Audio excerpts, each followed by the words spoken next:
here we go. It's saying go live. I'm going to click this button here. And it says we're going live. That's it. We have gone live on the YouTubes for the December 2022 Westlake Charter School Board meeting. Board President Golick, you have the YouTubes. You can hit your microphone there. Thank you, Dr. Ike. Welcome to the December 8th board meeting. We are still taking comments for those out watching in YouTube who want to submit them. Please email them to admin@westlakecharter.com. Try to limit them to 250 words, and please, on the subject line, list which item you are making your comment on so that we read it during the right time. We'll make every effort to read it in during the meeting. However, fear not, if we somehow miss it or it doesn't come in, it will be made part of the minutes when the meeting concludes, even if it hasn't been read in. With that, Amy, will you please take the roll? Hope. Here. Sean. Here. Josh. Here. Katie. Here. Michelle. Meredith. Nurali. Here. Shannon. Here. Perfect. Thank you, Amy. With that, that brings us to celebrations. Sean, do you mind if we start with you, since I know what yours might be? Warm everybody up for us. Sure. I've forgotten what it was that I was going to do for this one. Technology? No? Do the same one. Do the same one. I think it's awesome. Was the transportation one? Oh, you're in the transportation. You were the still transportation from Shannon? I was. Go for it. She won't. What do you think? Go, yeah. Go with transport. Okay. I'm gonna take a Shannon go at this. I'm gonna celebrate Amtrak because my oldest kiddo was able to come home for Thanksgiving on a direct train from Merced to Sacramento, thereby meaning that I did not have to drive from Sacramento to Merced and from Merced back, all for the low price of $29 each way. Wow. And coming home for Christmas, it's $18.50 for the train home. So I mean, you can't really beat that. So that was pretty awesome. Amtrak for the win. Not to mention the hourly savings of you not having to drive, A, the environmental savings, but B, the hourly savings of the time in the car. Definitely. Josh. I'm going to celebrate Steve Corbin. Whoop, whoop.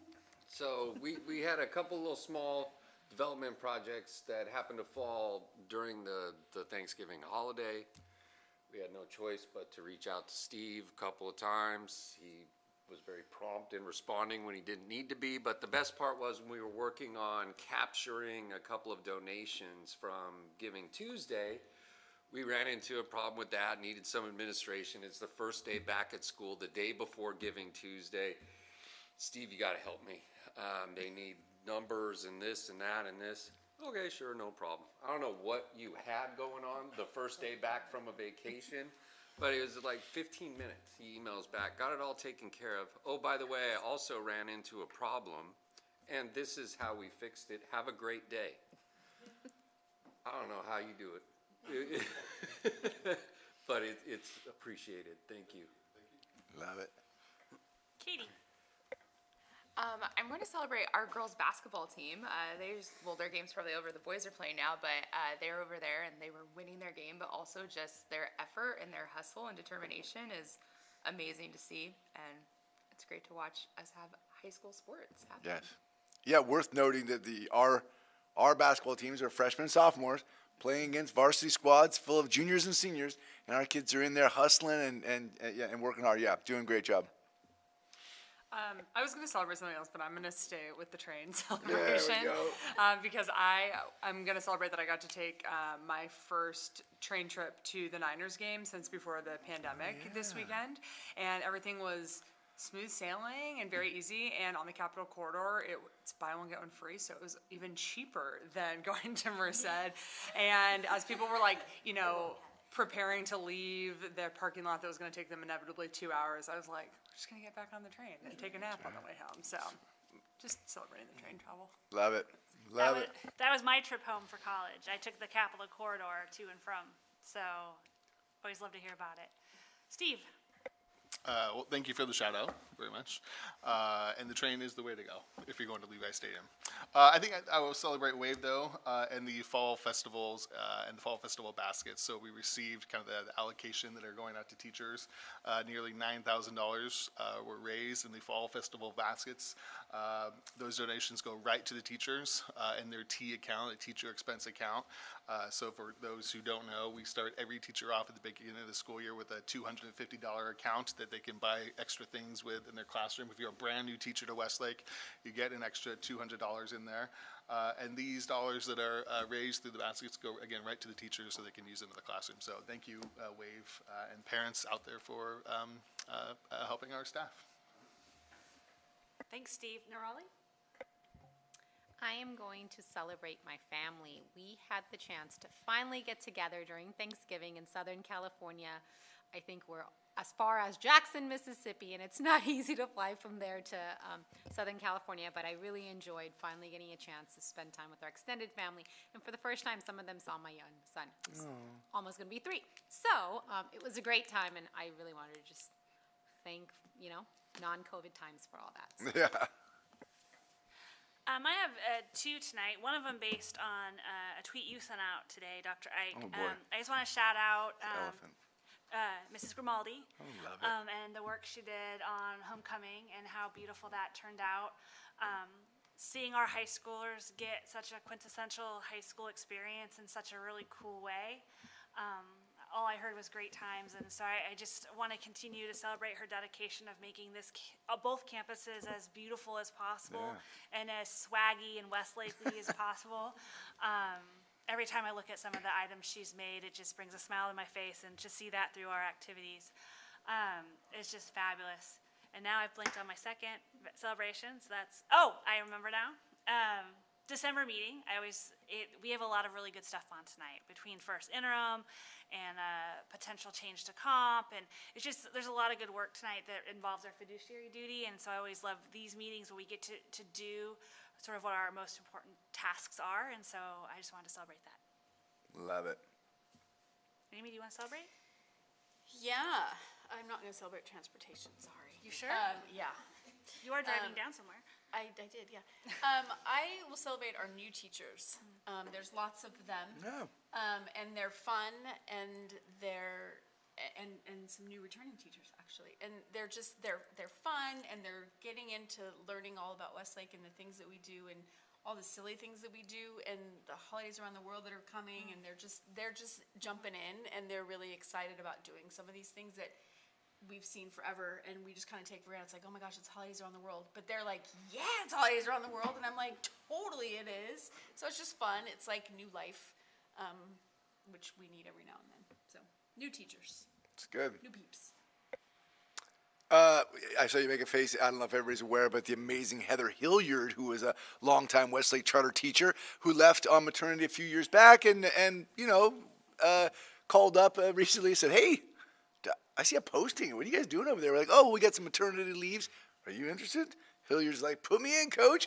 So Heather Hilliard is now teaching in kindergarten in a long-term maternity. She's covering for maternity.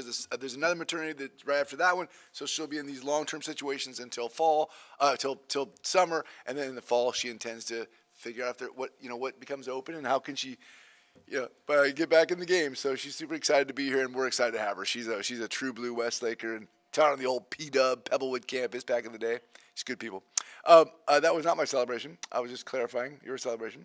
I want to celebrate. This is kind of random, but tonight we talked about basketball, and we talked about girls and boys both doing basketball. But tonight, the esports team at Westlake Charter High School was having a practice because their season launches right now. And they have obviously a squad who are competing in the video game competitions. But there's a stream team. And this team of students who are of student age, how old are they? 15, you said? 14, 15-year-olds, right? Are in charge of the Twitch to the YouTube live stream. And they're using OBS, which is the platform that we use to stream to YouTube. And these students are like learning a very relevant, they're basically creating a broadcast of a live event and managing the chat and putting graphic overlays and popping up the names of our athletes. I mean, it's a really cool live control broadcast situation, and they did their first stream tonight, and now you have the Twitch app. So I was chatting with our team. And I thought, what a cool modern scenario that we've just streamed our first ever esports practice game tonight. So good stuff. That's what I got. Thank you. Any other board comments for items that aren't on the agenda? So I was talking to John the other day, and we got to talking about the teacher. Okay. Thank you. So I was talking to John the other day. We got talking about the teacher holiday party, the celebration. Was kind of asking him about that. He said, "Oh yeah, get everything. Well, what time? 12:30. Well, it starts as soon as I have the teachers go out and set it up." So on December, what is it? 12th, 14th. December 14th. I am going to be on campus at 12:30 to help set up their holiday party. And I encourage any other non-teacher board members to come join me. Just didn't seem right that they have to set up for their own holiday party. All we're going to do, we're going to set up and we're going to leave. It's not our holiday party, it's their holiday party. You'll have to take it down, but the least we can do is set up for you guys. So who's with me? And I could send out like a Google form invite or something, and whoever wants to accept, would love to get you all there. The team would love to have us out there setting up at 12:30. There's also a cleanup crew at 2:30 if anyone wants to be a part of that gig. And then if you wanted instead to take a take-home project, we need some tying and assembling of of the gift. There's the gift. So if anybody has a little take-home project, you just sit in front of the Netflix and do this. That won't be available, though, until the 13th when the shipment of goodies comes in. So if anybody on the evening of the 13th wants to do a little gift, you could do that. So you want me to send that out to the team tonight? Yeah, if we could send that out, and if you guys can help, I think it'd be great to show them a love and set up their celebration a little bit. Epic. Thank you, sir. Yep.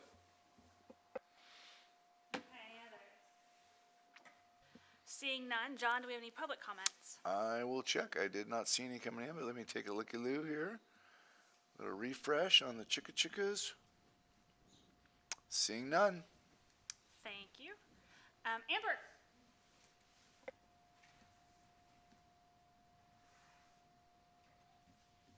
Hi. So since we last met here in this room, we did the Olympic triathlon.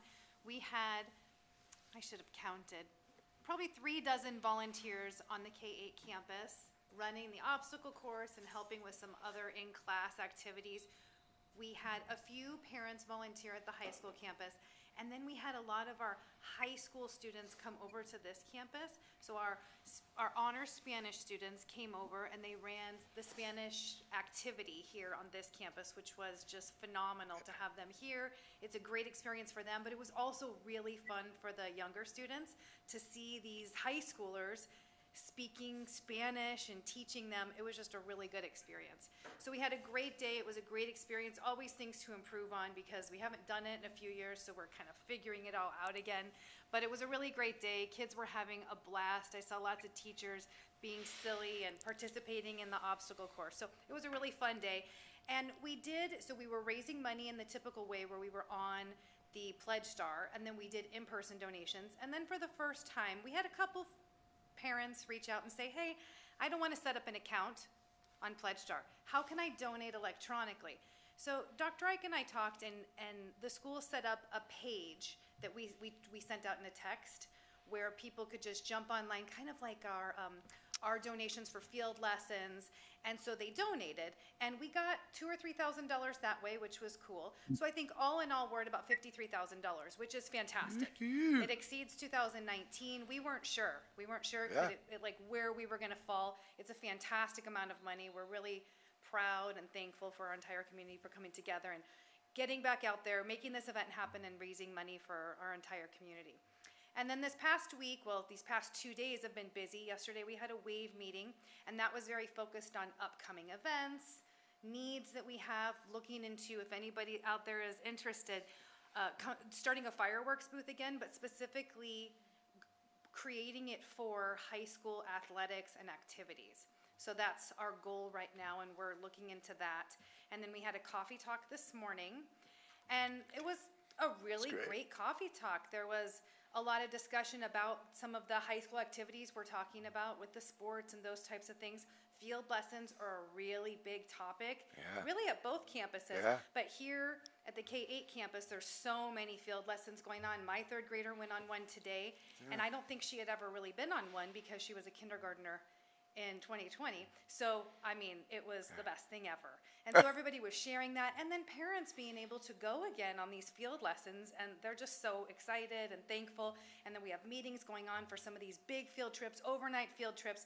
So that's all coming back. So I know parents were really excited about that as well. There was discussions about this board and the land acquisition and all the possibilities there, and we had a really nice discussion about that. We had parents of students here, because this was a coffee talk at the high school, which is one of the things we committed to at the beginning of the year, was making sure we hit both campuses. So it was great to get some high school parents and some K-8 parents there at that campus, some who had never been to a coffee talk before. So it was Yeah. a very positive coffee talk, and so we're going to continue moving forward. We're hoping, now that we kind of see how things are going this year, to create a calendar for the second half of the year to make sure that we're getting enough events going. So we're looking for more volunteers, and so we're getting all that going.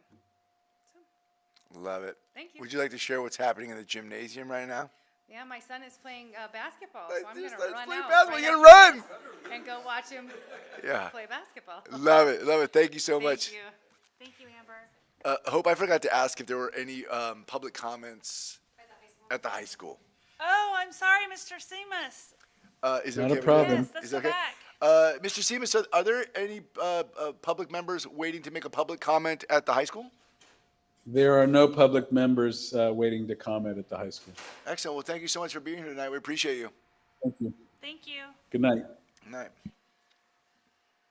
Thank you.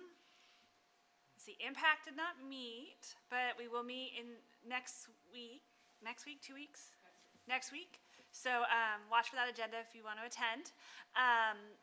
Josh, do you have a development update? I know they haven't met yet. Yeah, so we meet The 19th. the 19th. We didn't meet in November, but the work keeps going. Nirali tried to go on vacation, and she helped with getting the word out on to our Explorer partners in regards to the lottery. We were working on trying to see how to process donations through various charitable websites. So the work kept going. We missed a meeting, but we didn't miss a beat. Thank you, Josh. Sean. So finance did meet, and I think everything that we did is on tonight's agenda. We've got the audit and first interim and comp. So the only other thing that we did was talk about books, and we've kind of narrowed it down, but we have not finalized. We will. Governance is basically the same thing, actually.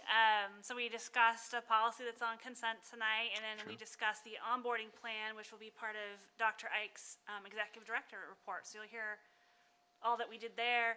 And then the Comprehensive School Safety Plan Committee did also meet tonight, and we are on track to bring that plan back to the board, likely at our March meeting.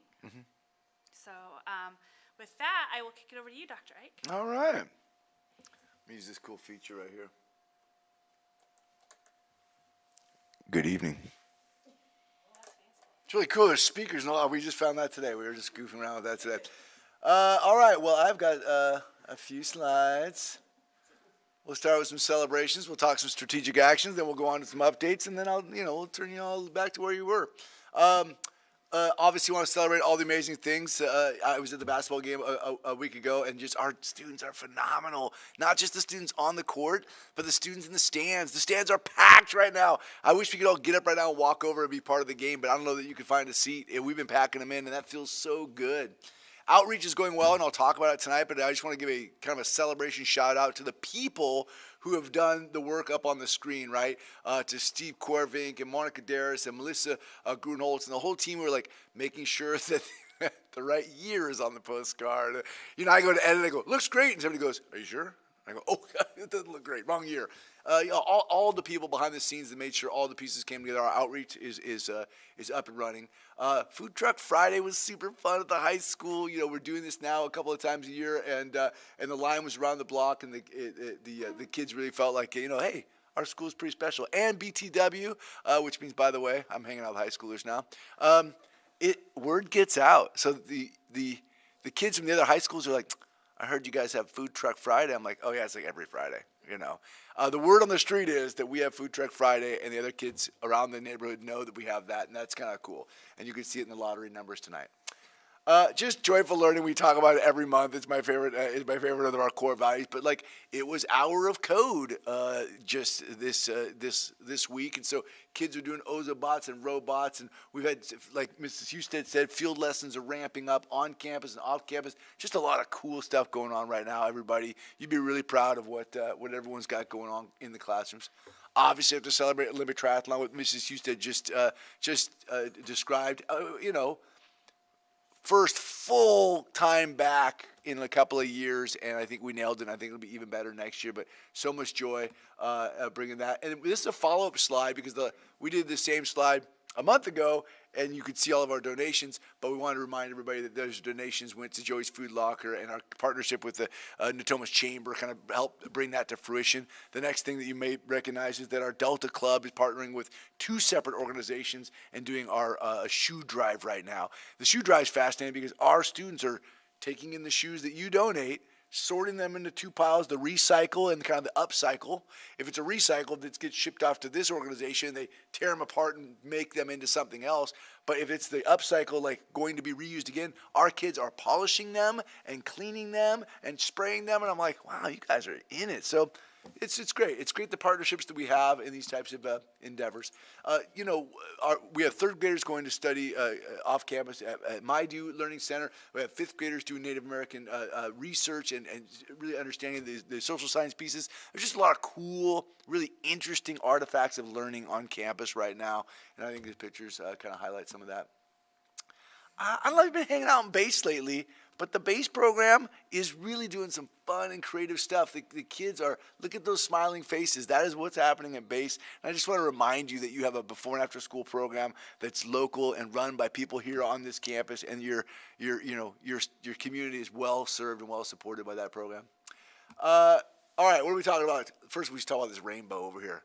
This rainbow on the right side there. I mean, that really was the belle of the ball on Monday. Learning stopped for a minute. It rained so hard, and kids were like, oh my goodness. It was a fantastic day.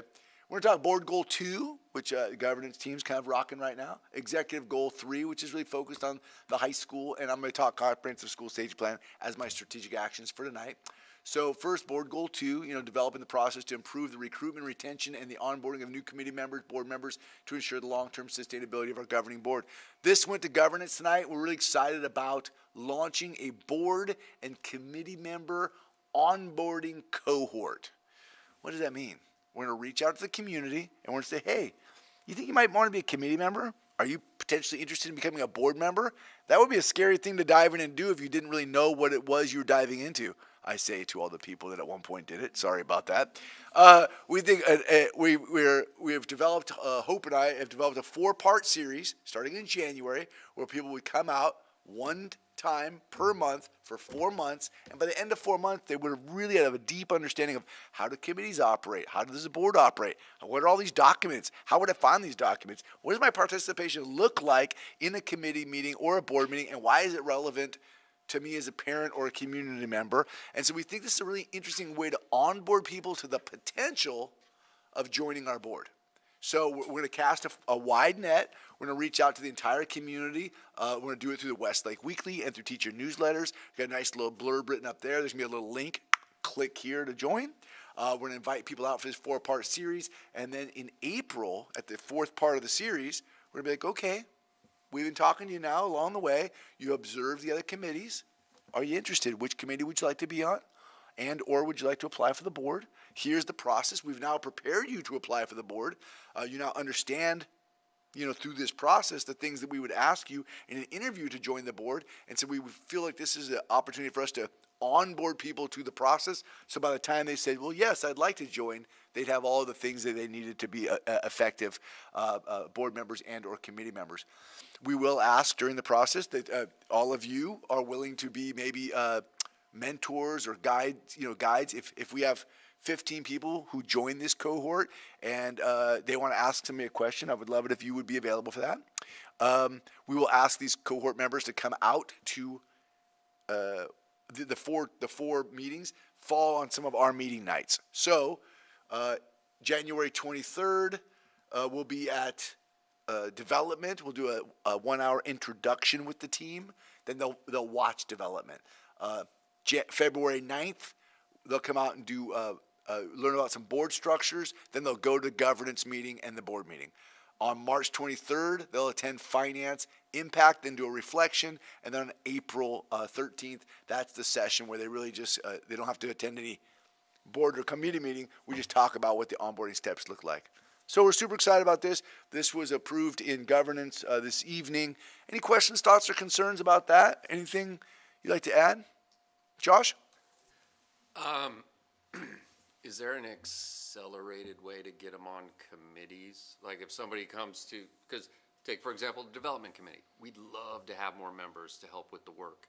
If somebody comes out January 23rd, says, that's my committee, here's what I have to offer, da-da-da-da-da, and we could use them starting January 24th. Do we have to wait till May? There's no rules because we just made the thing up. Okay. It's like playing a basketball game, but we don't even know how the game's played. So, yeah, you win. Slam dunk. Okay. Take them all.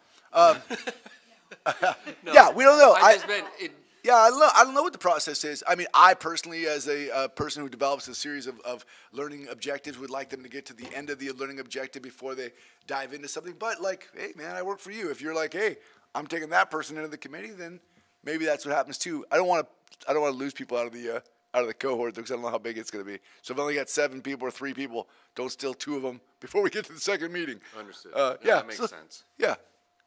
Well, I just want to add too, I mean, part of it too is learning about all the committees, so they may think that development's the right fit for them, but after they go to the other meetings, maybe their own town, like there's some other interest peaked. I also think we're doing this as a way to be very iterative and to give everyone this sort of fair shot and view, because we want to make sure that it's Repeatable? Replicable? both, Yeah. probably. And so we'll have to see how it rolls out. But ideally, at least for me, I'd like to see the process go before we start making appointments. Although I do kind of like the competitive nature that just happened. You're like, oh, you're recruiting. So at your meeting, it better look really attractive. Oh, you want to join? And they come to your meeting, it's like, oh. January 23rd. It's going to be like, oh, we always have a full spread of, bagel, charcuterie. Yeah, what was the meeting that Nancy came out and put out a spread of food? Yeah, we'll do that at every meeting. I think it'll be fun. It'll be fun. Let's bring them through all the way through the 4-part process. They see every step of the way. I love that. But yeah, and I love the excitement. Let's get people involved in our board and committees. It's going to be awesome. And there will be food on February 9th. Oh, yeah, so on the February 9th one, when they come to the board meeting, our plan is at an appropriate time in the board meeting, we'll take a break and have a reception like we did the one night that we invited right? in October. Yeah. So what we'll do is then the cohort will be here. It'll be 3 people, 7 people, 12 people. I hope it's a lot of people. They'll be here. We'll take a natural break, and we can all mix and mingle, at which point we'll be able to release them and allow them to go home. We'll go on with our meeting. And in a perfect world, we'll know who's mentoring whom or have that sort of structured out, so you'd actually have time to talk with your potential mentees that evening. That'd be great. But I worry about over-promising and under-delivering, Yeah. and so we will do our best to make those goals. We will strive to obtain a mentor-mentee list, but we'll see. So on this note, if you would please take the communications that we are sending out in the Westlake Weekly and then, share them with community members that you know. Like, oh, hey, do you think you'd be interested? This is an opportunity. Step into this. It's one night a month for 4 months, but if you want to be on the board, that's kind of what it looks like anyway, right? So this would be an interesting way to recruit people. So I encourage you all to spread the word. Any other questions, thoughts, or concerns on this topic? Please. Oh, would you like me to speak to that, or you want to speak to that? I'm happy to. Please do. So for those board members who have not read the culture code yet, and I believe we have 4 here tonight, you haven't read it yet, right, Josh? There are copies here for you to take home.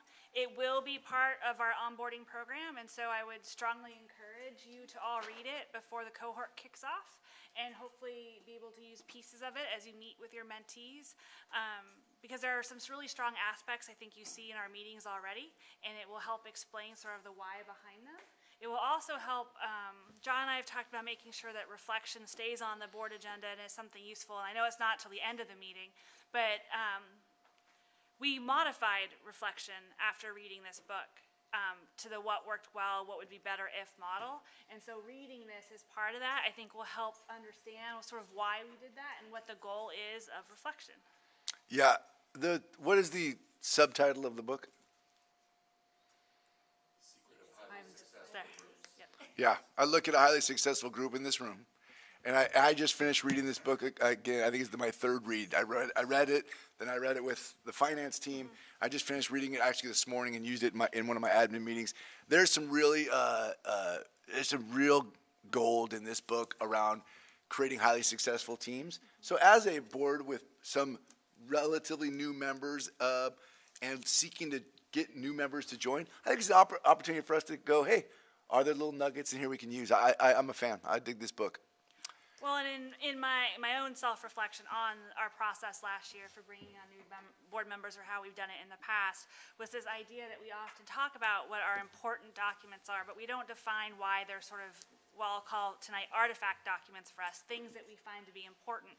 And it's because I've read this book and I've been around a long time, so we've really been cognizant of the idea of making this cohort group and making the 4 sessions really help with common language and a common understanding, reminding that not all people have served on a board before or even know what a board is or how it operates, and that by giving people the tools that they feel empowered to participate and join us. And so I think we've really tried to put in a deep reflective effort into making sure that this is a practice that brings us quality committee and board members, and that in future years we'll be able to do again, while improving and taking steps towards mirroring our community and expanding those who we have. We've talked about expanding the board. We have all kinds of options on the table if we can build the pot of potential members. It's good. It's good, good, good. Thank you. And thank you for the book. Thank you. It's exciting.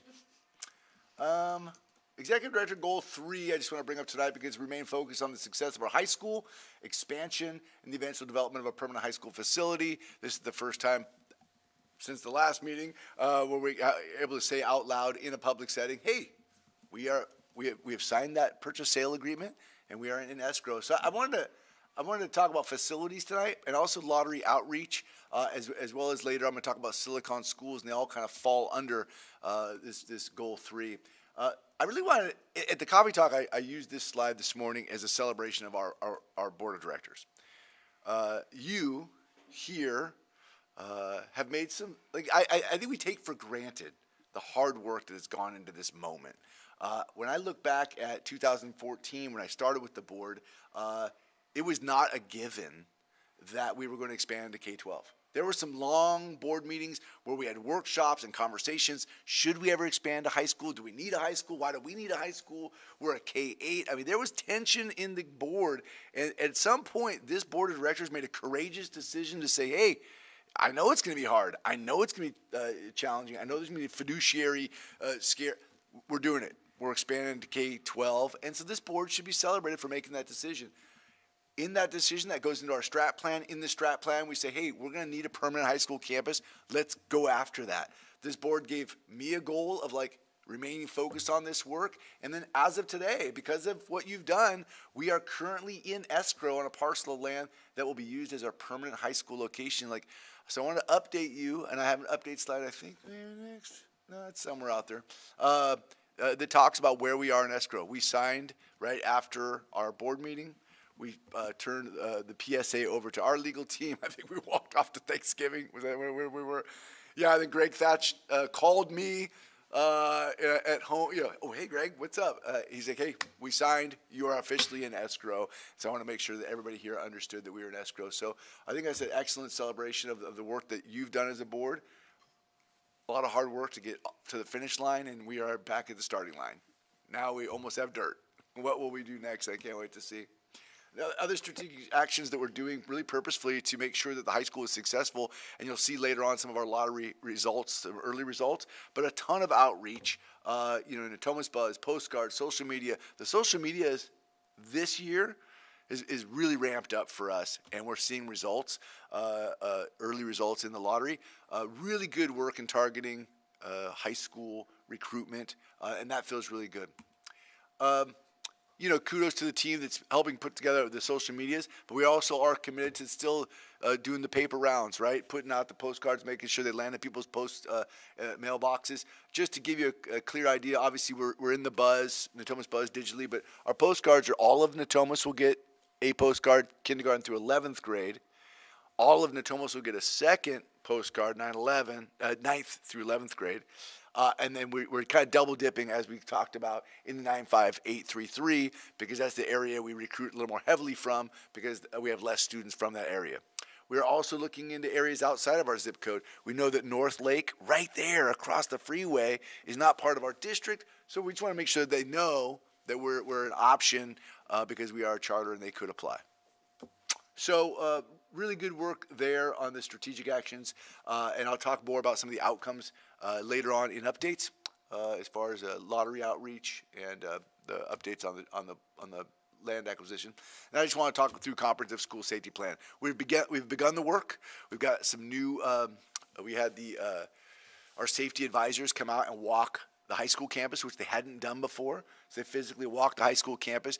These are the same people that wrote our original comprehensive school safety plan back in 2017 as we moved into this campus. When they first walked this campus, I don't think the fences were up yet, but the buildings were here. So the guy came out and was like, "Oh, you have fences now." We're like, "Yeah, you recommended that, I think, last time you were here." So we've got a brand new, fully comprehensive school safety plan draft from our consultants, and we're working through the process, right? We met this evening as a team. We now have a 2022 updated EOP, or emergency operations plan. We have a draft here on file. So if you were like itching to get a look at it, it will be here. It's in its sloppy copy version. But if you want to come visit it, you can come and look at it. We don't want it to leave campus except maybe signed out through the safety team. And none of it lives digitally for obvious reasons, because we do all of our evacuation planning and our sensitive emergency response planning in this document, and we don't want it out there in the public because for obvious reasons. So if you wanted access to it, we have a draft here, and we'll be seeking approval, we think, definitely by March, but we think we're on track for February. So if that feels good, we can send it to NUSD by March. Any questions about comprehensive school safety plan or about the outreach piece? Cool. I want to make sure you're up to speed on the parcel, on the acquisition there. I want to talk Silicon Schools. I'm going to give you some lottery application numbers that I'm kind of excited about. And I've got an interesting little tidbit about the California Schools dashboard, which released today in preview, so I can't tell you anything. Wink, wink. All right. I don't think I put anything on the slides. So look, as you recall, as we entered, even before we entered the PSA, we started doing some of our due diligence processing before we entered the PSA. This is where we're at, right? Our environmentals, the dam inundation, preliminary environmental studies, check. Working on the DTSC letter that we eventually want to receive that says you're good to go. The timeline, which we were going to spell out because we reached out to our legal team, said, "Hey, could you give us exact dates? We signed on this date. We went in escrow on this date," and she's still working it out. So we don't have the timeline dates, but I want you to know that we're in our 90-day window right now. And as you'll recall, if we want to expand from the 90-day to the $120 to further on, we can. And we'll update you going forward. But right now, everything seems right on track. Is that a face? No? Different face. Oh, it was a face in response to Amy's face. Okay, got it. All the faces. Any questions on the parcel and where we are? Everybody's okay? Yeah, if you're looking for a quicker timeline, I've seen a lot of times in purchases where title companies provide a timeline of dates and things like that, so they might be able to provide that as well. Appreciate it. Yeah, we've just got the interesting. We want to be CDE site approved, so we've got to go through a couple extra hoops to jump through. I think it extends our timeline a little bit. But yeah, thanks. Thanks. I think by the next meeting we'll have a pretty definitive timeline for the team. Silicon Schools update. As you recall, we partnered with the Silicon Schools. They've helped launch over 60 high schools in California, and they are venture capitalists who help fund and partner with. And they've been great partners to us. They come out and they visit once a year, and after the visit, that's when they would determine whether or not they would release the tranche of, $200,000, for that particular year. We had a great visit. We are obviously receiving the money, and we use that money to fix this sound in the background. That's beep, beep, beep, beep, beep. So in December, we had a visit from Amy Ng and Rob Schwartz. They toured our classrooms. They met with our team. Really positive debrief. I think I maybe mentioned it last time, but they recognized so many of our strengths that we're really proud of. The relationship between students and staff, between staff and staff. They recognized the really strong rigor and the cross-content consistency. That I went from an English class to a math class to a science class. The rigor was similar. The engagement of students was similar. The expectations of students was similar. I don't want to say we take for granted, but we're a pretty good school. And we have amazing teachers. And I think we forget. And outsiders who visit lots of schools come walking in here and they say, hey, I don't know that you know how well you're doing. You should be very proud. Your school is incredible. So that feels really good.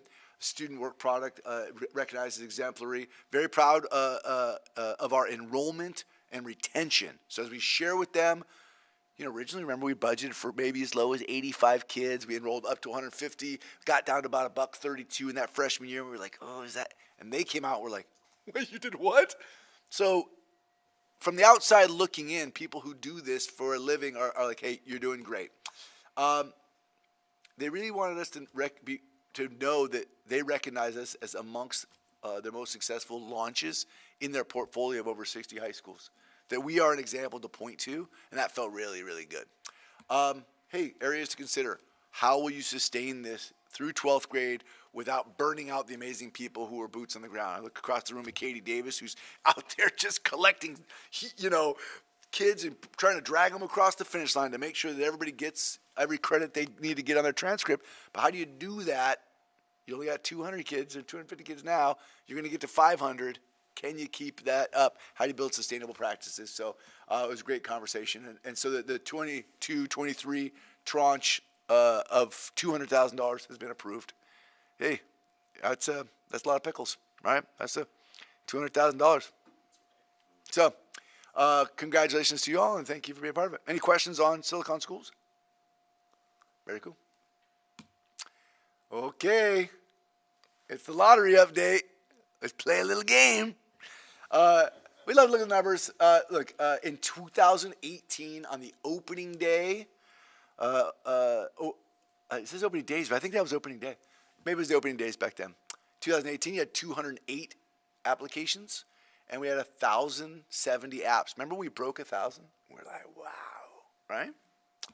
2019, 307, starting to climb. We went to 1383. A little slight dip from 1383 to 1377, but a much stronger opening. What you're seeing here, we think, is the impact of the digital processing, right? You used to bring in a paper application, it got stamped, and you got this thing. Then we went to digital, and you saw, a lot of early numbers. 2020, 2021. That was like in the first day. We woke up that morning. People got up at midnight when it opened, and people were applying within the first 5 minutes. True story? 201. 1201, sorry, yeah. Yeah, somebody's right away. So it's really exciting, you guys. 683 people, I think, applied in the first 24 hours. That's a lot of people interested in coming to your school in the first 24 hours. So obviously we're really interested in the high school, right? We're like, okay, we know that in 2021, 2022, as of December 8th, is that today?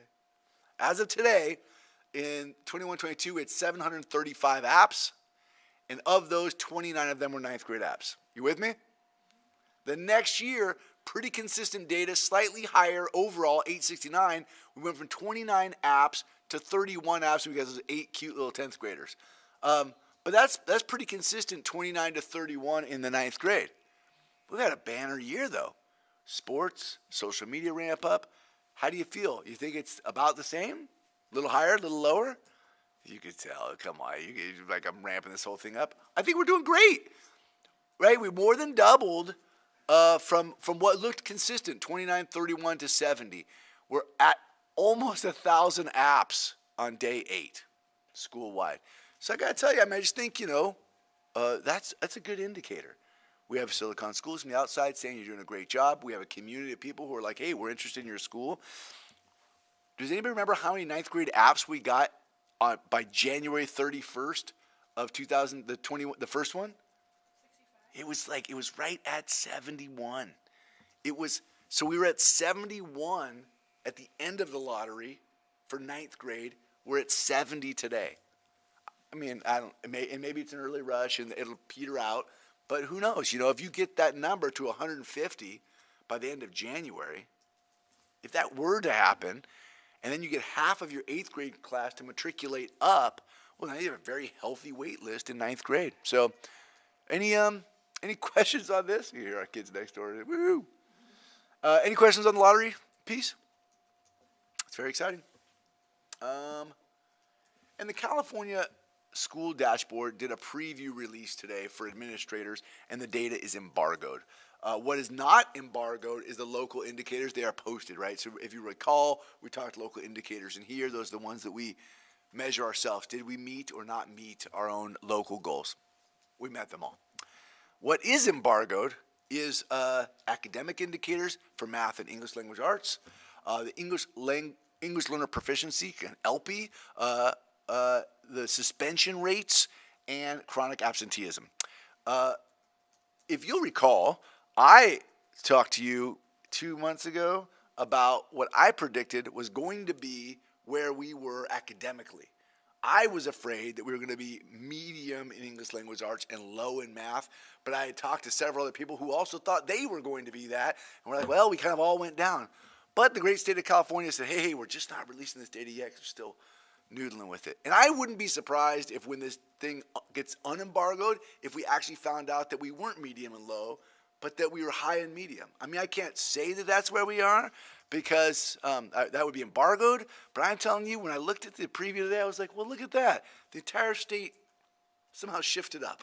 So I'm excited to tell you that next month, I think we're going to see some good news there. LP is new, and I can't wait to unpack it with you next month. But I have to tell you, I was very surprised when I looked at it. I'm very proud of the work we're doing there, and I think you're going to be very excited about our LP scores. They're some of our highest scores. And I'll tell you, we just celebrated our highest reclassification number in, I think, school history this last month. Our English learner team, MTSS team, have just done a phenomenal job with our English learners right now. Reclassification, for those of you, we'll be able to do a full presentation on it next month, but, as you come into school as a qualified English language learner, you go through this process where you have to qualify out and say, hey, I'm being reclassified as an English-only learner. And that can be a real bottleneck process. A lot of kids come into kindergarten, if they don't reclassify by about 3rd grade, we start to go, oh, how are we gonna get these kids over the hump? And boy, what an amazing team this year. Huge reclassification rate, and you can see it in these scores, these LP scores you're gonna see next month. I wouldn't be surprised if they came out and they said they were a level high. I can't say that that's what it says because it's embargoed, but if they came out and said it's high, we'll be very proud. Suspension rates, I can tell you, because I was here for it, are very low, and we'll probably say that on the preview dashboard next month. And chronic absenteeism is the highest it's ever been, and it's really no surprise. And I talked to every school administrator I know, and we're all like, why are we measuring this year? Between COVID and so this is all last year's data. So on the dashboard, I think what's going to happen this next month as this becomes unembargoed is you're going to be happily surprised about your academic indicators. You're going to be ecstatic about your English learner proficiency rates. You're going to be very proud of your low suspension rates. And you're going to look at that chronic absenteeism rate and go, wow, that is a lot of absent students. And then you're going to go, oh, was this last year during the COVID and all the things? Okay. And you're going to look down the street and recognize it's kind of prevalent. It's pervasive. So I'm excited about this report. I really wish I could have shown the numbers for you tonight, but we'll bring them back once they're unembargoed next month. Any questions about that? All right. I just assume nobody can read. The governors, they're not watching, so they gave you enough information but didn't put it on slides. Somebody's watching. Whoever you are, I appreciate you. Yeah. Always watch. What is her name? No. Roz. Oh, we got a good next show. All right. Back to you, Hope. Thank you, everybody. I almost unmuted my computer, John. You would have. Oh, you've been in serious trouble. I can only imagine what you would have done. Before we move on to consent, that will be next. Will you just? Clear your microphone. Will you please check for Whoop. Yes. public comment? Seeing no public comment. Okay, perfect. So we have 3 items on consent tonight. We have the minutes from the last meeting. We have our 21-22 financial audit and other required communications, as well as BP 07-08 administration of medication. Governance did meet tonight, reviewed, approved, and recommended for adoption that policy for the board tonight, which is why it's on consent here. I'm happy to answer any questions on those 3 items, or otherwise I will entertain a motion. I'll move. Thank you, Josh. Is there a second? I'll second. Thanks, Sean. Amy, will you please take the vote? Hope, Yes. Sean, Yes. Josh. Yes. Katie, Yes. no McGee, Nurali, Yes. Shannon. Yes. Thank you. I will now kick it over. I'm assuming, Steve, you're presenting I on the am first presenting. interim budget. Yes. Now, Steve, if you want to drive, no, you can't. Do you want to drive? You can drive. Yeah. Okay. Cool. I was saying we can Yeah. switch seats, but What could go wrong? okay. Cool. I'll drive. Right. Thank you and welcome. This is the first interim budget for the 22-23 school year. On this next slide, you'll see just what we're going to talk about tonight. We'll talk about a couple budget timelines and then go through some of the particulars of the first interim budget. As far as timelines are considered, from a fiduciary responsibility, we are right in line where the board needs to be. By December 15th each year, the board needs to approve and receive the audit, which it just did, and also approve the first interim budget. The first interim budget is really everything that's happened within the budgetary realm between July 1st of this year all the way through the end of October. We know, like, during the year from that may revise to actually when the budget is signed, things are constantly changing, and so this just reflects, like, hey, what did that snapshot look like at the end of October? In a couple months, we'll be back with the second interim budget, and so stay tuned for that. But we are right where we need to be. So what's in the first interim budget? From a revenue standpoint, it's all the revenue under WCS. So it includes all the state revenue, federal revenue, base, wave donations, parent donations, interest from the state. All of those from a revenue standpoint are in the budget. And we have always traditionally used school services as our kind of guiding counselor for some of the estimates. So we get estimates from School Services of California. We get estimates from the El Dorado County Charter SELPA on the special education side of the house. We get information from Natomas Unified on local property tax rates. So we take all these different pieces on the revenue side of the house, and those are all reflected in the budget tonight. So looking at the revenues, so the LCFF, or Local Control Funding Formula, has been updated with the most recent information available through School Services of California. They have this fancy calculator that kind of helps us project revenue. The average daily attendance has also been updated. You may note a difference between the adopted budget on the K-8 side, where we were projecting 96% ADA, or average daily attendance, to the first interim, where we're now down to 95%. We will continue to monitor attendance over these next couple months, particularly as we head through flu season and RSV season and COVID. All these different seasons are like in the midst of as we head into second interim. This is particularly important this year because charters this year, unlike last year, do not have a hold harmless in place. So I'll just talk through that real quickly. So districts have a few different mechanisms where if they're growing in attendance or in enrollment, they get to use the current year over the prior year. If they're declining in enrollment, they get to use the higher of the two. So they have a few different ways where they can kind of bank it, but that does not apply to charter schools, unfortunately. So the legislature's done a great job at helping districts maybe not so great job at helping charters in this particular area. We did get a hold harmless last year, which was we were very thankful for, but that's not in place for this year. So what does that mean? So if we continue to see declines in attendance, right, then that would get reflected in the budget, particularly at second interim. So we'll be really keen in on what second interim looks like and monitoring attendance data. Overall, though, the LCFF is predicted to grow moderately. There's talk of recession and state budget deficits going into next year. The LEO has said there's some deficit issues at the state level. The state, though, has said education should be spared any cuts. We'll see what happens with that. They are talking about some of the one-time funds that have been issued out, kind of stretching those out maybe into 2 years, reducing those. So we'll kind of see what the legislature does on that standpoint. But overall, again, kind of the core LCFF funding is anticipated to be intact. This next point is really fascinating. So the Learning Recovery Emergency Block Grant and this Arts Music Block Grant. So a lot of money came into the state, or was projected to come into the state this year. Over $2 million in one-time funds was actually in the budget.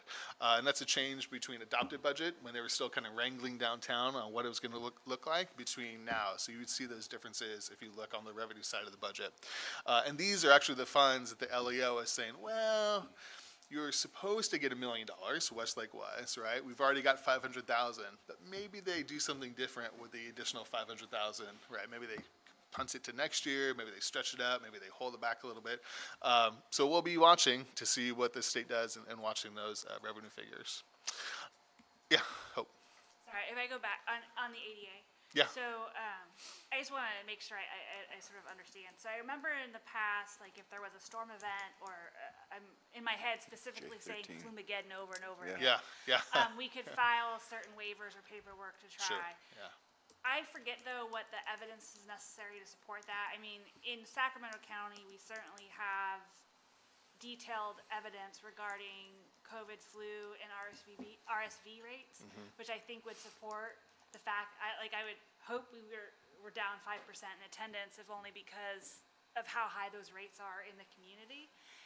Can we use any of that, or does it need to be a more targeted, like, specific date? That's the part I can't remember. So unlikely. So what you're talking about is right. So if there's like a catastrophic event, right? And we had those, I think, on like a smoke day 5 or 6 years ago, where, oh my gosh, we actually need to close for a day. How are we going to do this, right? And we did. We filed for what was called the J13. It's the form that you fill out, and they take a look at your attendance during that event, right, and prior attendance, and if you had like a certain gap, they would kind of fund you the difference. You have to have a stated emergency, so there are some certain benchmarks that you have to hit. I don't think this is going to apply in this case, right? So this is strictly for like enrollment, and then on the ADA side as well. So I don't think it's going to fortunately help us out. No, I'm not surprised. I was just curious. I mean, I work in a county where masking's not required, but it's certainly reached the point now where we're all highly recommended to begin masking again in public buildings. And so like, it's just that evidence is there for that. Like you talk about going back to the chronic absenteeism rates, right? It's just sort of this unfair standard that we're expected to return to pre-pandemic numbers on attendance when we're all, I'm not saying I ever patched my kid together and sent her to school when she went. I'm not saying that, but I certainly wouldn't do it now, right? Because of we've learned like about spread. I'm just saying we've adjusted as a society. So I just wanted to check to make sure if there was anything we could do to sort of try to recapture families making good choices by keeping their sick children home. Yeah, unfortunately, I don't see that happening. Yeah. I was afraid of that. Yep. So it's not in the budget because we never put it in the budget until the check comes. One of them was it's the Silicon Schools $200,000 tranche, those bucket of pickles you mentioned earlier, right? And so that is anticipated to head our way. So you would see that reflected in second interim. And then also we got word that the Hastings Growth Fund is also real again for this year. Reed Hastings, CEO of Netflix, provides certain schools $1,000 worth of growth in enrollment. So we had 117 kids new from last year to this year, so they will provide us a generous donation of $117,000. So I would anticipate to see that reflected in the second interim budget as well. On the expense side of the house, things are largely in line. We have the Sacramento County Office of Education District Intern Pilot Program, which is really exciting. We have a number of candidates who expressed interest, enrolled, completed the application process, kind of working through that. That's really exciting. We have our new substitutes. So we have hired some long-term here every day substitutes, a little bit higher hourly rate, fully benefited. So we just want to make sure that we have our substitute staff team in place. So those are reflected now in first interim. We have some facility costs, excluding the parcel acquisition, that are in first interim. As we write the final check for the actual acquisition, that will get reflected in the budget as well. And then overall, we just continue to manage the budget on the expenditure side pretty well too. So. This is a fancy little pie chart, right? So you can see just graphically how revenues are split up. What caught my eye this year is that the LCFF and EPA, those are Education Protection Account, EPA. Those are really state funds. It's where the lion's share of our funding comes from. It's about 75% this year. In years past, that's over 80%. And the piece of the pie that is taken up is the very large green slice called other state revenue. And that other state revenue is one-time funds, right? So those one-time funds really are a large component of the budget this year, right? And just graphically, you can say, oh yeah, that's a really big slice of the pie. On the expense side, we've got about 80% of the expenses going towards certificate and classified salaries and benefits. As you would expect, we are a people organization, so quite a bit of it goes towards people.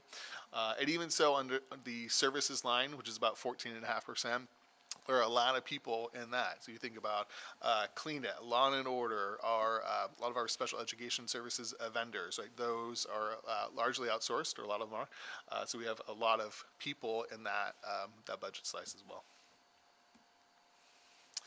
So here's a snapshot of what is in the packet as well. So on the kind of central column there, you can see the 22-23 adopted budget. At that time, you can see revenues, kind of the top blue line, total revenues is about $14.4 million. Great number. You look at first interim, the column to the left or to the right of that, we're at $16.8 million. So again, that's really the one-time revenue figures that have come in. So it's pretty substantial.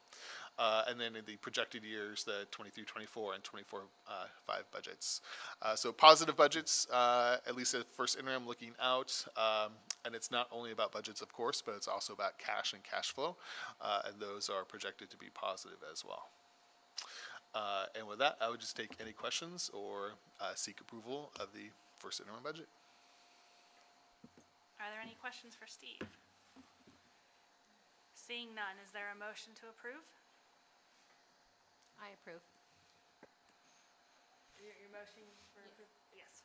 Is there a second? I'll second. Sean, you weren't quite, you were I close. wasn't. I was sleeping on the job, apparently. Hope, Yes. Sean, Yes. Josh, Yes. Katie, Yes. Raleigh, Yes. Sean. Shannon, Yes. Sean, But before we move on, I neglected to ask John to check for public comment on that item, so I'll check. that's why I was in the got middle of your roll overzealous. call. No, it was Sorry. me. I got overzealous. Seeing none. Thank you. With that, that brings us to item B, accept and approve 22-23 one-time certificated compensation proposal. Is there a slide on this as well, or no? There is no slide on the compensation proposal. I didn't know if finance wanted to speak to it, if you wanted me to speak to it, but I'd be glad to. You know, staff brought the finance team in their compensation conversation, which they've opened, you know, basically in August this year, and started their comp work and started analyzing, hey, what might we do going forward? We suspect that there's a lot more work to be done around certificated comp as we take a look at how do we compare on our comparison matrix between our geographic schools and districts that we compare to and our similar schools matrix. There's work to be done over the coming months in that work. However, in the midst of like a year where inflation is high and people are impacted everywhere they go, the finance committee said, hey, what could we do right now, and asked staff to come forward with some potential proposals. We looked at the budget. We looked at, well, we have one-time money, and we could allocate one-time money mid-year, and we do have a history of doing so. I spoke with one staff member recently, a teacher who's been here, I think, for 7 years, who was like, yeah, I can remember my first year here, and it was like, I think we did an 1850, and then we did a 3-year one-time, and it was interesting to walk down memory lane of like, oh, that's right, we have a history of doing one-times, so we've asked the board to approve a one-time $3,000 compensation for certificated staff. That would include your counselors, your school psychologists, your teachers. I would probably, I am in charge of whether or not the admin team would also get some type of similar one time. They typically do when teachers get a one time. And then also Steve and I will work in collaboration to make sure that something similar will be done for our classified staff as well. The one time $3,000 on average is roughly 5% of what teachers on our current salary schedule make. So if you say, hey, what's $3,000 worth on average? When we looked at all of our staff members, about 5%, and so we might do something similar on the classified side of the house if this is approved tonight. So we would be able to distribute the funds in a myriad of ways. I know that what we've done in the past is left up to the executive director and the staff to determine how we distribute that. As of today, our first thought is if it's approved tonight, we will go out to staff before winter break and give them a letter and let them know, hey, the next available payroll is January 13th, and on what is it? 13th. I had it memorized. And on January 13th, we'll be distributing this payment to our staff. Any questions on that conversation? No, you took my thought. I was just going to say that the action before you tonight permits payment to be made at any point between now and actually, I believe, June of this year, because that's the budget year. But as staff has indicated, there's a desire, obviously, to do it sooner. It's just providing the flexibility because there's different pieces that have to align to make payment happen. Yes, ma'am. Sean, did you have anything you wanted to add from the Finance Committee as the chair? I do not. Thank you. Josh, did you have a comment? I was gonna move. Okay.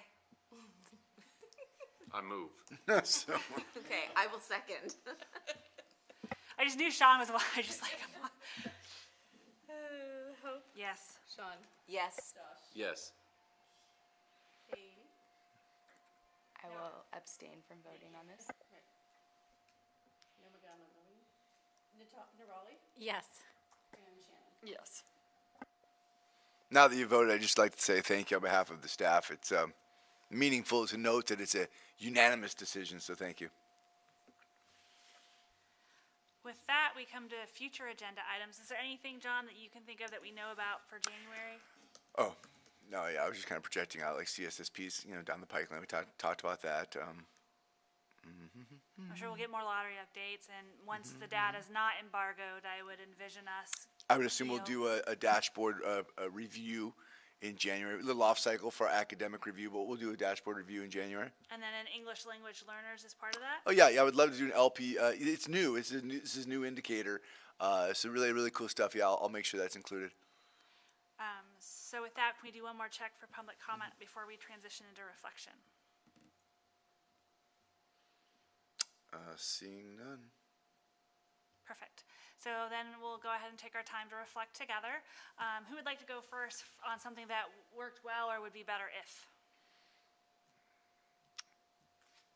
Thank you. I'd like to comment on Steve's interim budget. I really appreciated the PDF, which was really breaking down all the finances. I'm a big numbers person, and that just kind of helped explain every single line item, from the revenue, from the expenditures, things to look forward to, especially from CalPERS, things to think about in the future, what the current impact of the excess one-time funds are, kind of just really brought together everything that we're putting here, and from a financial standpoint, really gave me a good summary of where we are kind of during my first discussions ever since I was on the board, and kind of looking through my notes and then now where we're at and what to really expect going forward, especially as we have this land acquisition and some other things to consider where the economy is in the air. Yeah. So thank you very much for that It's a information. perfect reflection. I know you're new to the reflective process here, but a perfect reflection is what made this meeting work well and what could have made this meeting. And it was a great reflection. Staff working incredibly hard to prepare our board to have all the information to make really good decisions. Yeah, it's a perfect reflection. Yeah, I couldn't, yeah. Sorry, I Hope. had like no questions to think about, so thank you. I have a feeling I'm about not to do a good reflection. Oh, good. I put you right in that spot. I am so sorry. Now I'm like all like, am I gonna get an A? Like I got OCD, man. Like It's a 3. You'll get a 3. I'll get a 3. Okay, that's good. That's true. So I'm really excited that we were able to give you all copies of the culture code. I think we didn't really have so much of it tonight, though Steve definitely did a piece of it on the budget and on the budget review cycle. We are a board of lifelong learners, and so I'm really excited that between this piece and the budget, and then at future board meetings, sort of bringing glimpses or pieces of our cohorting group and having that ready to kick off tonight really excites me. So I appreciate that and everyone's willingness to participate as mentors as we learn together, and I think it's gonna be great. Love it. Amy, do you want to reflect? You don't. Sure. I appreciate the support that this board always gives to us in all the different little ways, but in the financial way that you've given it tonight, I know that it means a lot to a lot of our staff, and so I think it was very, I'm saying for all of those who are out there or not, it is very appreciated. Yeah. I had 2 board members appropriately reach out to me and say, hey, I got a question about a thing on the agenda, which is totally what you're supposed to do. You're supposed to go like, hey, who's that guy that works for me? Oh, it's John Ike. Like, 2 people reached out to me and said, hey, I got a question. Can you walk me through this? And that made this meeting really feel more successful for me, and I hope for those 2 board members as well. So I would like to acknowledge that as something that worked well tonight, that portions of the meeting ran smooth because we had already unpacked, like, what does this mean? Okay, now I know what that looks like. So thank you for doing so, and I encourage everyone else to follow suit. Sean? So I have two things to reflect on, if that's okay. So first, these microphones are way better than the previous microphones, and we are all getting much better about remembering to use them. That's good. Which It's true. Is making the meeting work better. I would also like to say that with this cohort group that we are doing, I feel like the whole process of getting to that, and then the whole process of that is just, it's very Westlake, and I think because it's Westlake, it worked well. And so I appreciate the work that Hope and Dr. Ike put into that, and I look forward to seeing how it works out. Recruit a friend. Thanks, Sean. Josh? I have a reflectabration. Always next level with you, Josh. I love the onboarding process. I know that's something as a board we've talked about for quite some time. We said we need to grow. We need to grow the committees. We need to grow the board. And now sounds like we've got a really good process to do that. So thank you for kind of walking me through it with hey, great work, but can I have somebody right now? Explaining the steps behind it. So I followed all that because once I heard that, it's a no-brainer. So thank you guys for just kind of accepting the pushback, but then just explaining the what and the why. Love it. Love it. What worked well for me is just the wealth of knowledge in this room that everyone can bring. Like Josh throws a comment out about a title company, and Steve and all his finance knowledge and like all those pieces, just everything that it brings to this room and to our school, just makes everything work more smoothly and make things good for our staff and students. I also have a 2-parter, what worked well for me. I mean, I think just in general, we actually covered a lot of really important things and some new things like the onboarding and, the budget stuff is always of particular interest to everyone, and we're in like record time. I mean, unless Steve has the longest reflection we've ever heard. Fourscore. But another just like small piece of the meeting that worked really well was, John, your kind of look back on where we started from with thinking about K-12 expansion in the context of actually being an escrow on this land, because Yeah, I mean, it feels like we've been trying to buy this for so long that it does seem wild to think back. It was wild to think back how long I've been here, because I still feel like the new president doesn't know anything. And I'm like, oh my God, it's been like 6 years. And that whole time we've been having these conversations. So that really, I liked being able to kind of reflect back on that in the context of all the things that we are doing now. Yeah. Our history Yeah. is a strength. You know? Yeah, it's cool. 4 score. No, I'm just kidding. I think I will celebrate something that was kind of a blip on the agenda, and that's the financial audit. So the financial audit is a product that our auditors come and produce at the end of the year, but it's really a team celebration. So everyone on the administration team, Melissa Grunholz, Joe Ashman, Stacy Tony, anyone who kind of collects receipts, anyone who has a piece, a part of that process, because the audit comes out clean. And that is significant because it goes to Dave Gordon, Sac County Office of Ed Superintendent, goes to Superintendent Evans, Superintendent here in Natomas, goes to Angela Herrera, our liaison, it goes to our SELPA. So for the team to be able to produce a clean audit consistently is really impressive. So shout out to the team, and just great work. Yeah, I love it. Okay, then one last check for public comment. Seeing none. So with that, I will go ahead